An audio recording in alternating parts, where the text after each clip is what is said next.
Hi there, this is John Fairhurst with my review of David Brin's Startide Rising, copyrighted 1982, and in the edition that I'm reviewing today, published by Bantam 1985. And according to the copyright notice, parts of the story were published in May 1981's Analog Science Fiction. So parts of this story are almost 40 years old at the time of at the date of this review. It's the second book in Brin's Uplift series, and you can catch up with my reviews of the other books in the series through links at the end of this video. In terms of genre, Startide Rising is pretty much space opera, stroke military science fiction, with a bit of mystery chucked into the mix. The crew of the Streaker, that's the Terran starship at the heart of the centre of the story, are mainly uplifted dolphins, along with a small number of human patrons and an uplifted chimp. The Streaker's mission is basically to go out into the wider galaxy and see what's there and how it compares to what their library units said should be there. What they found in an out-of-the-way spot was a fleet, a very, very old fleet, along with a load of some very, very old and very, very dead bodies. All this is basically off screen to the main story, as it were, and our first encounter with the Streaker is after the ship has sought sanctuary after suffering a series of ambushes as it tries to flee back to Terra with one of those bodies hidden aboard. The discovery of the fleet and the various ambushes are mentioned in enough details in flashback to make it clear why the Streaker has gone into hiding on the water world of Kithrop, where the captain not only hopes to make repairs to the damage caused by those ambushes, but to hide from the massed battle fleets of the various alien races who have followed the Streaker in system, and where it's hidden under the metal-rich waters of the planetary ocean. The book itself is broken down into various sections, with the first one looking at events on board the Streaker and in the alien fleets that are fighting for advantage above the planet, with the chapters themselves told from points of view of various characters aboard the Streaker or from the alien commanders aboard the ship, the alien fleets.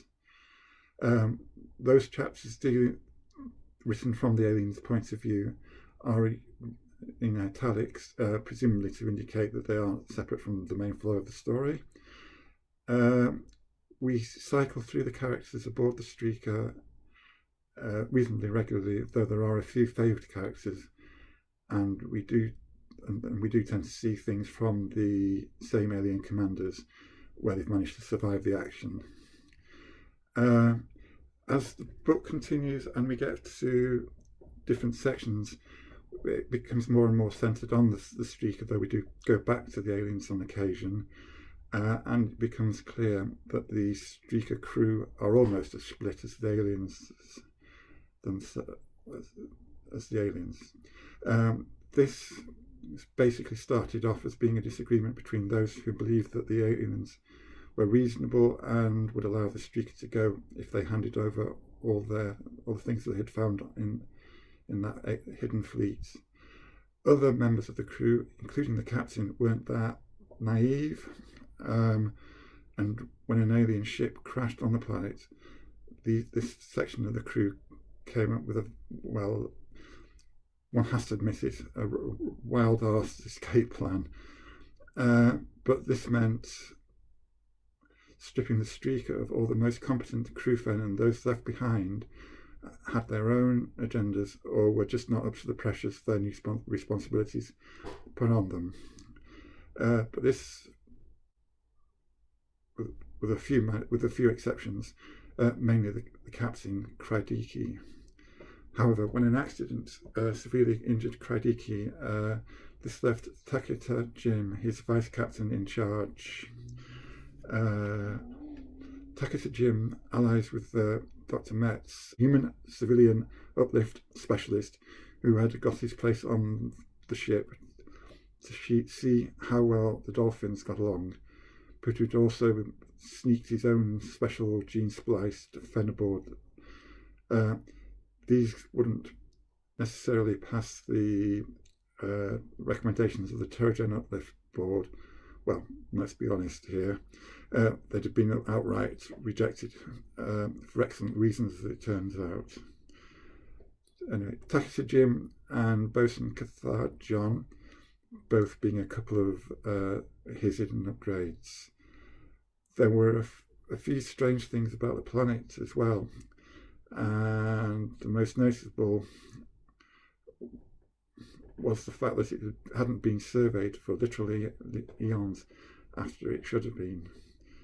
Of more immediate interest to the Streaker's crews were the pre-sentient species one of the midshipmen had found when the alien ship crash landed.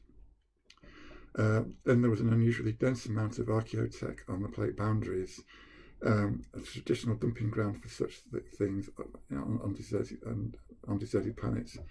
But given the length of time that this planet had been supposedly deserted, they should have been long gone. Unfortunately, there weren't enough resources to investigate anything that wasn't related to pure survival or those pre-sentients. As it turns out, this may have been a mistake, but with only Charles Dart on the Streaker as a qualified geologist, the full scale of the anomalies were overlooked until it was almost too late.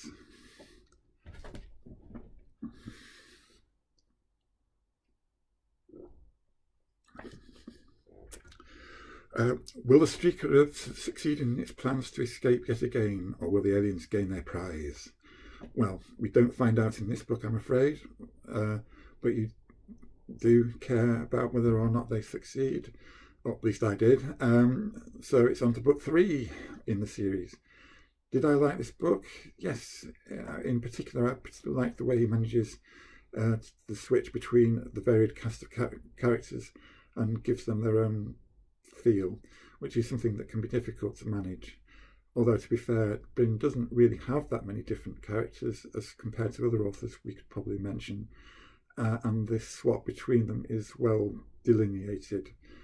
Although it's clearly set in the same universe as Sundiver, there is little direct, well, there's no direct continuations, apart from a mention of the lead protagonist from the Sundiver novel.